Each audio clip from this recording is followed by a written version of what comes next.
अपने बिहार में SSC, UPSC या सरकारी नौकरी की तैयारी में स्टूडेंट ज़्यादा जाते हैं। वहाँ पे थोड़ा सा उनको लगता है कि यहाँ पे अच्छी वैकेंसी है, यहाँ पे अच्छा स्कोप है, चले जाते हैं। जुडिशरी में आप कैसे आए? क्योंकि जुडिशरी का क्षेत्र लोग कहते हैं बहुत वास्ट है, बहुत बड़ा है, लोग आना नहीं चाहते हैं इसमें।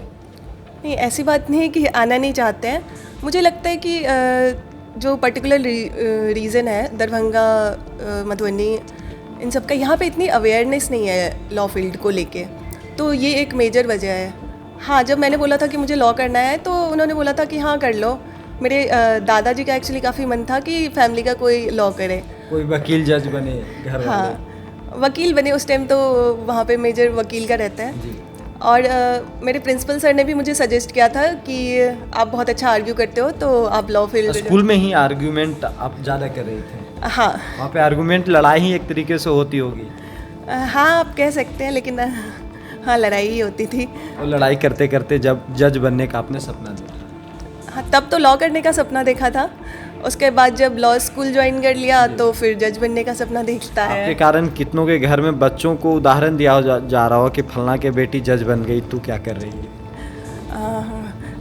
ऐसा हो तो अच्छा है, ज़्यादा लड़कियों को पढ़ाएं तो अच्छा है, क्योंकि उधर थोड़ा सा रहता है कि पढ़ने का अपॉर्चुनिटी अब कम दिया जाता है कि ग्रेजुएशन होते होते शादी करा दी जाती है। मैंने देखा है कि 12th होते होते, ग्रेजुएशन के बीच में, या फिर ग्रेजुएशन होते होते शादी करा दी गई, कि जॉब करना प्रायोरिटी नहीं रहती है। लोग सोचते भी नहीं है कि ये मेरा ड्रीम है, इसे अचीव करना है। तो अगर मेरे बनने से लोग इंस्पायर हो रहे हैं तो ये मेरे लिए बहुत बड़ी अचीवमेंट की बात होगी। तो इंस्पायर होंगे ही। आपने मतलब मधुबनी से निकल कर के आप भी इतनी बड़ी परीक्षा आपने पास की, वो भी किसी बेटी लड़की, खास करके अपने समाज में तो बहुत कम लोग पढ़ाई करने निकलते हैं। हाँ, और लड़कियों का निकलना और भी ज़्यादा मुश्किल है, क्योंकि मैंने देखा था, जैसे मैंने बताया कि मेरे मम्मी पापा ने मुझ पे कोई असर नहीं आने दिया। जब मेरा पहली बार में सिलेक्शन नहीं हुआ तब भी मैंने सबसे पहले उन्हीं को बताया था, और तब भी बाबूजी ने यही बोला था कि कोनो बात नहीं, एबर नहीं हते, एबर नहीं भले अगला बार हते। अरे इस बार जज बन करके दिखाएंगे। इस बार हो गया। नमस्कार, आप देख रहे हैं लाइव सिटीज़। मैं हूं आपके साथ सौरभ राज। मेरे साथ शिल्पा रानी हैं। इन्होंने हाल ही में बिहार जुडिशियल सर्विस 2023 की परीक्षा में पूरे बिहार में 5वीं रैंक हासिल इन्होंने की है। इनसे बात करेंगे कि कैसे इन्होंने मधुबनी, दरभंगा से निकल कर के रांची तक पढ़ाई करने गई, दिल्ली भी पढ़ाई करने पहुंची और फिर इन्होंने बिहार जुडिशियल सर्विस परीक्षा पास की। अब जज बनेंगे, इनसे विस्तार से बात करेंगे। शिल्पा जी, आपका स्वागत है लाइव सिटीज़ पे। आपने इतनी बड़ी परीक्षा पास की है। पहले ये बताइए कि मधुबनी की रहने वाली आप हैं, वहाँ से निकल कर के आपने रांची भी पढ़ाई करने गई, दिल्ली भी आई, कहाँ से कौन कौन सी पढ़ाई आपने की? आपका बहुत बहुत धन्यवाद सौरभ जी। मधुबनी से हूँ मैं। तो स्टार्टिंग का जो 1 to 5 होता है, क्लास 5 तक, वो मैंने वहीं गांव में पढ़ाई की, मधुबनी में ही। उसके बाद आगे 10th और 12th ये दोनों मैंने दरभंगा से पढ़ाई की। दरभंगा में एक मैडोना इंग्लिश स्कूल है, वहाँ से 10th किया, और पब्लिक स्कूल दरभंगा से 12th किया। उसके बाद मैंने क्लैट की तैयारी शुरू कर दी। ये कॉमन लॉ एडमिशन टेस्ट होता है, इसके थ्रू इंडिया में जितने भी नेशनल लॉ यूनिवर्सिटीज़ हैं वहाँ पे एडमिशन मिलते हैं। तो इसके थ्रू मुझे NLU रांची मिला।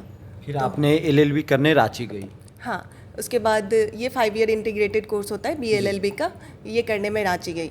तो फिर मेरा 2014 से 19 ये LLB का कोर्स था। और फिर रांची से दिल्ली कब आई आपने?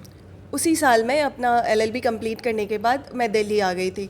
मैंने सोचा था कि मुझे जुडिशरी की तैयारी करनी है, और दिल्ली बहुत अच्छी जगह है तैयारी के लिए, काफ़ी अपॉर्चुनिटीज़ है वहाँ पे, इसलिए मैं दिल्ली आ गई थी। दिल्ली आकर के एम्बिशन लॉ इंस्टीट्यूट आपने ज्वाइन किया? हाँ, मैंने एम्बिशन लॉ इंस्टीट्यूट, यहीं से आपने जुडिशरी की तैयारी आपने की? हाँ, यहाँ से मैंने जुडिशरी की तो तैयारी। ये बताइए, अपने बिहार में एसएससी, यूपीएससी या सरकारी नौकरी की तैयारी में स्टूडेंट ज़्यादा जाते हैं। वहाँ पे थोड़ा सा उनको लगता है कि यहाँ पे अच्छी वैकेंसी है, यहाँ पे अच्छा स्कोप है, चले जाते हैं। जुडिशरी में आप कैसे आए? क्योंकि जुडिशरी का क्षेत्र लोग कहते हैं बहुत वास्ट है, बहुत बड़ा है, लोग आना नहीं चाहते हैं इसमें। नहीं, ऐसी बात नहीं है कि आना नहीं चाहते हैं। मुझे लगता है कि जो पर्टिकुलर रीज़न है दरभंगा, मधुबनी, इन सब का यहाँ पे इतनी अवेयरनेस नहीं है लॉ फील्ड को लेके, तो ये एक मेजर वजह है। जैसे जब मैंने सोचा था कि मुझे लॉ करना है, तो लॉ का आइडिया ऐसे तो पापा ने भी सपोर्ट किया था कि हाँ लॉ। पापा आपके सपोर्ट किए? हाँ, जब मैंने बोला था कि मुझे लॉ करना है तो उन्होंने बोला था कि हाँ कर लो। मेरे दादाजी का एक्चुअली काफ़ी मन था कि फैमिली का कोई लॉ करे, कोई वकील जज बने घर वाले। हाँ वकील बने। उस टाइम तो वहाँ पे मेजर वकील का रहता है जी। और मेरे प्रिंसिपल सर ने भी मुझे सजेस्ट किया था कि आप बहुत अच्छा आर्ग्यू करते हो तो आप लॉ फील्ड। स्कूल में ही आर्ग्यूमेंट आप ज़्यादा कर रहे थे? हाँ वहाँ पे आर्गुमेंट लड़ाई ही एक तरीके से होती होगी। हाँ आप कह सकते हैं, लेकिन हाँ लड़ाई ही होती थी। और लड़ाई करते करते जब जज बनने का आपने सपना देखा? हाँ तब तो लॉ करने का सपना देखा था, उसके बाद जब लॉ स्कूल ज्वाइन कर लिया तो फिर जज बनने का सपना देख लिया। तो ये पापा मम्मी बताए थे कि जाओ बेटी लॉ की पढ़ाई करो, जज बनना, या अपने मन से निकल गई थी पढ़ाई करने? नहीं नहीं, मैंने उन्हें बताया कि बाबूजी मुझे ऐसे लॉ करने का मन है, तो हमारी मदर टंग मैथिली है, तो उन्होंने बोला ठीक छे वो जे अहाँ को पढ़े के मोने जे यदि इच्छा से पढ़बे तो जे पढ़बे वह हमें निक करबे। पापा ठीक से कह दिए थे? हाँ। तो फिर आपने पढ़ाई करना शुरू की? हाँ फिर मैंने NLU ज्वाइन किया, तो मैंने क्लैट दिया, निकला कंपटीशन निकला, मुझे NLU रांची अलॉट हुआ, तो उसके बाद। लोग कहते हैं कि ये लॉ का फील्ड है, समय बहुत मांगता है, इसमें काफ़ी ज़्यादा मेहनत करना पड़ता है, कुछ ऐसा है या सब कुछ सिंपल है, सब कुछ नॉर्मल है यहाँ पे भी? देखिए एक बार आप फील्ड में घुस जाते हैं लॉ फील्ड में, तब तो आपको अलग नहीं लगेगा, सिंपल ही लगेगा, क्योंकि आप जान रहे हैं ना कि आप क्या पढ़ रहे हैं। जो स्ट्रेंज है, जैसे मैं जब लॉ स्कूल में घुसी ही थी तब तो मुझे सब बहुत डिफ़िकल्ट लग रहा था, पर जैसे जैसे आप पढ़ते जाते हो ना तो आपको पता चलता है कि नहीं उतना डिफ़िकल्ट नहीं है। तो और ख़ास करके जब मतलब बेटी तो और या लड़की कहें, इन सब फील्ड में बहुत कम पढ़ाई करने आती हैं लॉ के क्षेत्र में, या घर से बाहर ही बहुत कम जाती हैं, रांची हो, दिल्ली हो, बिहार से तो बहुत कम ऐसे लड़कियां हैं जो पढ़ाई करने निकलती हैं। तो कोई मम्मी पापा संकोच नहीं किए कि बेटी को कहाँ पढ़ने भेज रहे हैं? नहीं, एक पेरेंट्स की तरह तो जो थोड़ा सा डर होना चाहिए कि बाहर रहेगी तो असुरक्षित का भावना वो तो रहता है, लेकिन उन्होंने उस डर का असर मेरे ऊपर नहीं होने दिया कि नहीं तुम मत जाओ, या मुझे रिस्ट्रिक्ट नहीं किया। उन्होंने मुझे पूरी फ्रीडम दी। हाँ पूरी फ्रीडम रही कि नहीं अगर तुम्हारा चॉइस है, तुम अपने साथ बस ईमानदार रहो, तो तुम आराम से जाके करो, कि तुम्हें बस पढ़ना है। तो बोलते तो बस वो ये बोलते थे कि तो कोनो चीज़ की चिंता नहीं कर, तो बस अपन पढ़ाई में ध्यान दे। ये आपके पापा मम्मी बताते थे क्या? हाँ ये मेरे पापा हमेशा इसी लाइन से मोटिवेट करते थे कि तुम अपनी पढ़ाई तो पे पापा ध्यान दो। खुश हो गए हो कि बेटी मेरी जज बन गई? हाँ हम पूरे खुश हैं। और जब मैंने उन्हें बोला था कि मुझे जुडिशरी की तैयारी करनी है, मैं तैयारी के लिए दिल्ली जाना चाहती हूँ, तो मतलब ऐसा नहीं था कि उन्होंने टाइम लिया सोचने में कि मुझे उन्हें कन्विंस करना पड़ा। वो तुरंत बोले कि ठीक है जाओ पढ़ाई करो दिल्ली। हाँ जाओ तैयारी करने के लिए तुम्हें जब रिजल्ट आया, जब जज बनने वाली बात पापा सुने, तो उन्होंने कुछ कहा? आपके अपने मदर टंग में ही कुछ कहा होगा? नहीं, एक्चुअली कुछ कह नहीं पाए, काफ़ी इमोशनल हो गए थे पापा? हाँ तो सबसे पहले तो मैंने घर पे ही इन्फॉर्म किया था इसलिए कि पापा सिलेक्शन हो गया, तो तो कुछ एक्सप्रेस नहीं कर पा रहे थे। अब तो पापा भी सीना चौड़ा करके घूम रहे हो कि मेरी बेटी जज बन गई है। नहीं मुझे लगता है किसी का भी फैसला कहीं भी सुना दिया जाएगा। नहीं नहीं ऐसा नहीं है। मुझे लगता है जब आप जब बहुत खुश होते हो तो आप बहुत हम्बल भी हो जाते हो, तो वो बस भगवान का शुक्रिया अदा करते हैं कि हाँ बहुत अच्छे से हो गया। ये बताइए, बिहार में सुविधा या कह सकते हैं कि कुछ है लॉ को पढ़ाई करने वाले स्टूडेंट के लिए? क्योंकि इन सब चीज़ों को लेकर के आज भी स्टूडेंट बहुत कम जागरूक हैं कि लॉ का पढ़ाई कैसे शुरू होता है, कहाँ होता है, कैसे किया जाता है। वो फिर थोड़ा संकोच में ही समय निकल जाता है। देखिए आप सिर्फ पटना को देखिए तो है, लेकिन आप थोड़ा सा इधर आ जाइए मधुबनी दरभंगा की तरफ तो नहीं है। क्योंकि जब मैंने क्लैट की तैयारी सोची थी तो मुझे दरभंगा में कोई इंस्टीट्यूट नहीं मिला था। बैंकिंग के मिल जाएंगे, SSC के भी मिल जाएंगे, इवन इंजीनियरिंग के भी मिल जाएंगे और मेडिकल के भी, लेकिन लॉ का कुछ नहीं था। लोगों को क्लैट पता भी नहीं था। क्योंकि जब मैं इंक्वायरी करती थी कि क्लैट की कोचिंग कराते हैं तो कि कैट की, तो नहीं क्लैट की, तो अवेयरनेस इस हद तक कम थी। तो फिर मैंने पटना जाके तैयारी की थी। क्लैट की तैयारी के लिए आप पटना? हाँ पटना गए थे। फिर वहाँ से आप रांची गई? हाँ वहाँ पे LLB आपने की। हाँ, तो ये है कि वहाँ पे अभी भी मुझे नहीं लगता है कि वहाँ पे कोई है जो ऐसे तैयारी करवाते हो, क्योंकि थोड़ा सा गाइडेंस मिल जाता है ना तो बच्चों को हेल्प हो जाती है, क्योंकि अब एक 12th पास आउट बच्चे को उतना नहीं पता होता है।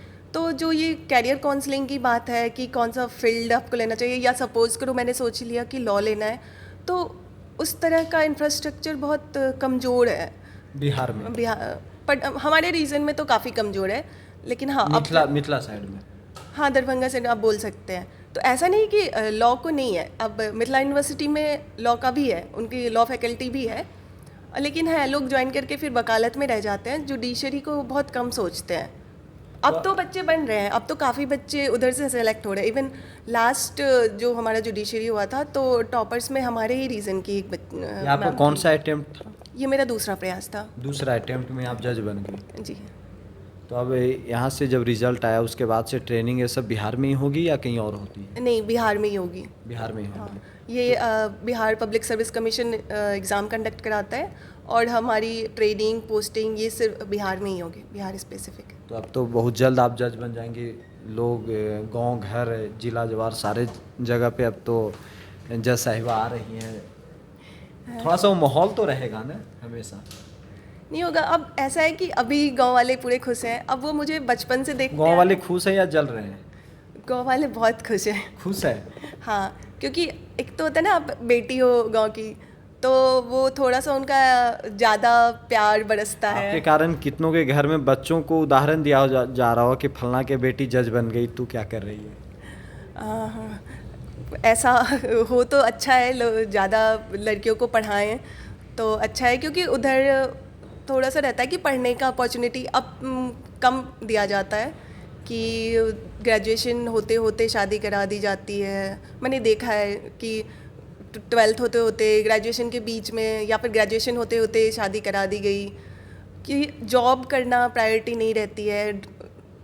लोग सोचते भी नहीं है कि ये मेरा ड्रीम है, इसे अचीव करना है। तो अगर मेरे बनने से लोग इंस्पायर हो रहे हैं तो ये मेरे लिए बहुत बड़ी अचीवमेंट की बात होगी।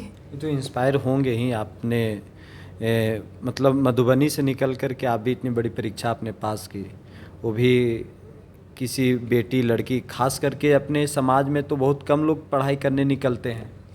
हाँ, और लड़कियों का निकलना और भी ज़्यादा मुश्किल है, क्योंकि मैंने देखा था, मेरे जैसे मैंने बताया कि मेरे मम्मी पापा ने मुझ पे कोई असर नहीं आने दिया, लेकिन मुझे ये भी पता पापा है। क्या करते हैं? जी, वो फिलॉसफी के प्रोफेसर हैं। पापा प्रोफेसर हैं? हाँ, अभी वो मिथिला यूनिवर्सिटी दरभंगा में फिलॉसफी डिपार्टमेंट के हेड हैं। पापा फिलॉसफी की पढ़ाई पढ़ाते हैं, बेटी हाँ। जज बन गई। जी। तो ये है कि लड़कियों को भेजने में लोग संकोच करते हैं, क्योंकि जब मैं भी बाहर थी तो लोग थोड़े से सरप्राइज एक्ट करते थे कि अच्छा बाहर पढ़ाई कर रही है, फिर प्रिपरेशन के लिए अकेले पढ़ाई कर रही है। हाँ, ये था कि मेरा रेसिडेंशियल कॉलेज था तो सेफ्टी का कंसर्न नहीं था, लेकिन होता है कि लोग इतने डिटेल में जानकारी नहीं रखते हैं, पर बस उन्हें लगता है। और फिर जब मैं दिल्ली प्रिपरेशन के लिए आई तब भी था कि एक दो लोगों ने बोला था कि क्यों जा रही है प्रिपरेशन के लिए, लेकिन मेरा सबसे बड़ा स्ट्रेंथ था कि फैमिली का मुझे पूरा अनकंडीशनल सपोर्ट रहा, तो फिर फाइनली मम्मी पापा का हाथ हमेशा पीछे रहा। हाँ, उनका पूरा सपोर्ट रहा।